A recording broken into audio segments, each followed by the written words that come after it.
Morning बच्चों, आज class 9th का सोशल साइंस है और देखते हैं वाष्पीकरण की गुप्त ऊष्मा क्या है। तो वाष्पीकरण की गुप्त ऊष्मा क्वथनांक प्रति 1 किलो केजी पर वाष्पित होने वाले अवशोषित ऊष्मा है।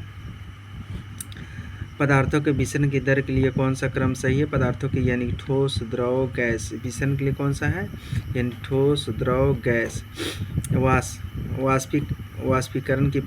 वाष्पीकरण की क्रिया द्रव के किस भाग में होता है, तो सतह पर। किस भाग में होता है, सतह पर होता है। शुष्क बर्फ क्या है, तो शुष्क बर्फ तुम्हारा क्या है, ठोस कार्बन डाइऑक्साइड। शुष्क बर्फ कौन है, ठोस कार्बन डाइऑक्साइड है।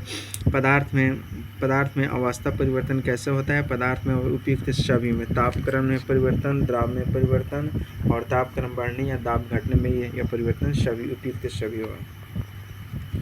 निम्नलिखित में कौन वाष्पीकरण को प्रभावित नहीं करता, तो तुम्हारा वायु का घनत्व जो है वाष्पीकरण को प्रभावित नहीं करता। वायु को घनत्व वाष्पीकरण को प्रभावित नहीं करता है।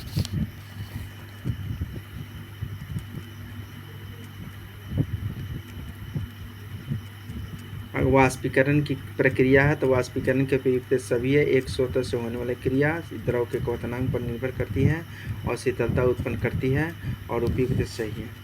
वायुमंडल में उपस्थित गैसों में वाष्प कौन है, वाष्प H2O। वायुमंडल में उपस्थित गैसों में वाष्प कौन है, तो H2O। H2O मैंने जल। प्लाज्मा क्या है, तो प्लाज्मा जो है पदार्थ की चौथी अवस्था है। प्लाज्मा की यानी 5 अवस्था है, 5 अवस्था में चौथी अवस्था है। और उसके बाद गैसों का द्रव में परिवर्तन क्या कहलाता है, गैस संघनन। गैसों को द्रवों में परिवर्तन क्या कहलाता है, संघनन कहलाता है। वह तापक्रम जिस पर कोई ठोस द्रव में परिवर्तित हो, कोई ठोस द्रव में परिवर्तित द्रवनांक कहते हैं, उसको क्या कहते हैं, द्रवांक। कोई ठोस द्रव में परिवर्तन होता है उसको क्या कहते हैं, द्रवनांक कहते हैं।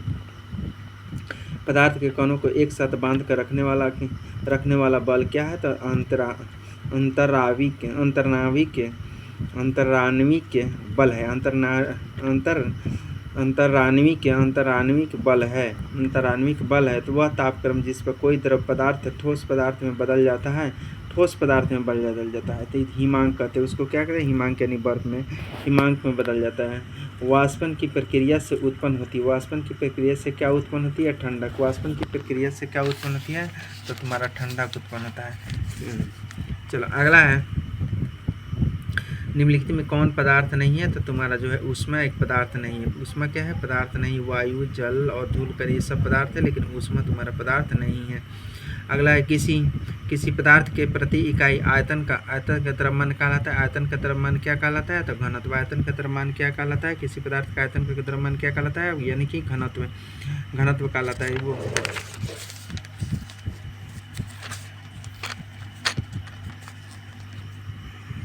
आगे है, बर्फ का घनत्व जल के घनत्व से क्या होता है, कम होता है। बर्फ के घनत्व जल के घनत्व से क्या होता है, कम होता है।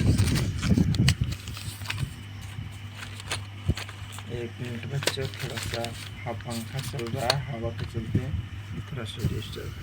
चलो अगला क्वेश्चन है, यानी निम्नलिखित में से किसमें द्रव का वाष्पन तेजी से होता है। द्रव का वाष्पन तुम्हारा किसमें होता है, थाली में। कि द्रव का वाष्पन किसमें होता है, वाष्पन में, थाली में होता है।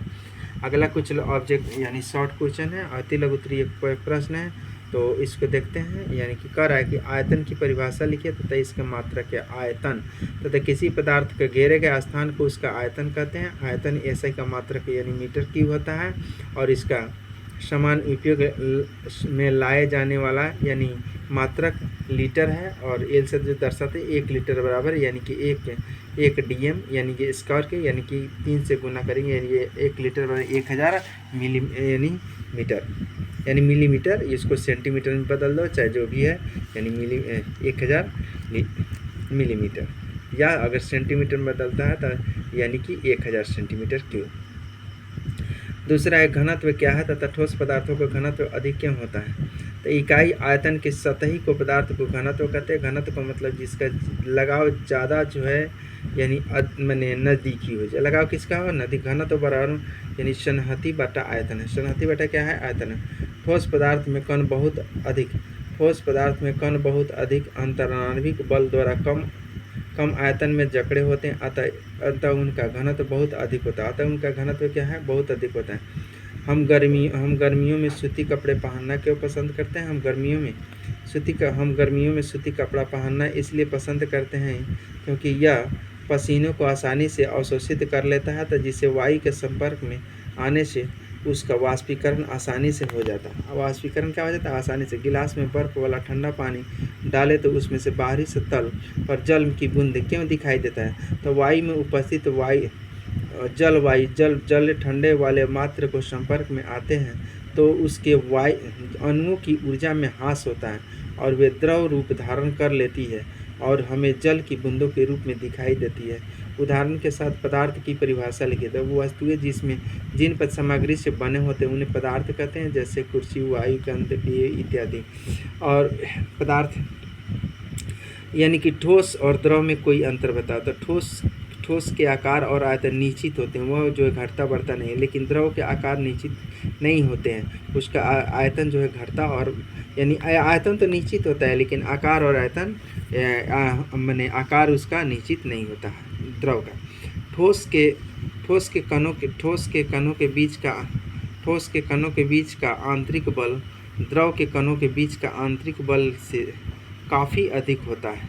यानी ठोस के कणों के बीच का आंतरिक बल द्रव के कणों से बीच का आकर्षण बल काफ़ी यानी कि अधिक होता है। हाँ, माने ठोस में लगाव ज़्यादा होता है और गैस में जो लगाव उसको अधिक दूरी बढ़ाता है। अगला CNG संपीड़ित प्राकृतिक गैस, इसका उपयोग में वाहनों में किया जाता है। हाँ, संपीड़ित काफ़ी अधिक होने के कारण गैस अत्यधिक आयतन को एक कम आयतन वाले सिलेंडर में संपीड़ित किया जा सकता है एवं तथा आसानी से एक स्थान से दूसरे स्थान तक भेजा जा सकता है। तो इतना ही बच्चों, आगे नेक्स्ट डे। Thank you.